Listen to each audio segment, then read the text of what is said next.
দেখেন ভাই দেখেন, হেলমেট ছাড়া নাকি তেল দেয় না। তাহলে এটা কি করতেছে দেখেন, হেলমেট নাই কিছু নাই, তেল দিয়ে যাচ্ছে। দেখেন, আপনারা এই জিনিসটা বিবেচনা করেন যে হেলমেট ছাড়া নাকি তেল দেয় না। এখন দেখি হেলমেট লাগেই না, যে যায় তাকেই তেল দেয়, 50 টাকারও দেয়, 100 টাকারও দেয়, 500 টাকারও দেয়, হেলমেট লাগেই না, হেলমেট ছাড়াই তেল পাওয়া যায়। ভিডিওটি লাইক কমেন্ট শেয়ার করে সবাইকে দেখার সুযোগ করে দিন এবং এই পাম্পটিকে চিনে থাকলে সবাই সচেতন হবে। ধন্যবাদ সবাইকে।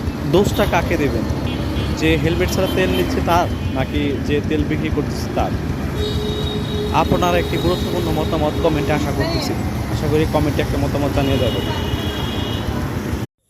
দেখেন ভাই দেখেন, হেলমেট ছাড়া নাকি তেল দেয় না। তাহলে এটা কি করতেছে দেখেন, হেলমেট নাই কিছু নাই, তেল দিয়ে যাচ্ছে। দেখেন, আপনারা এই জিনিসটা বিবেচনা করেন যে হেলমেট ছাড়া নাকি তেল দেয় না। এখন দেখি হেলমেট লাগেই না, যে যায় তাকেই তেল দেয়, 50 টাকারও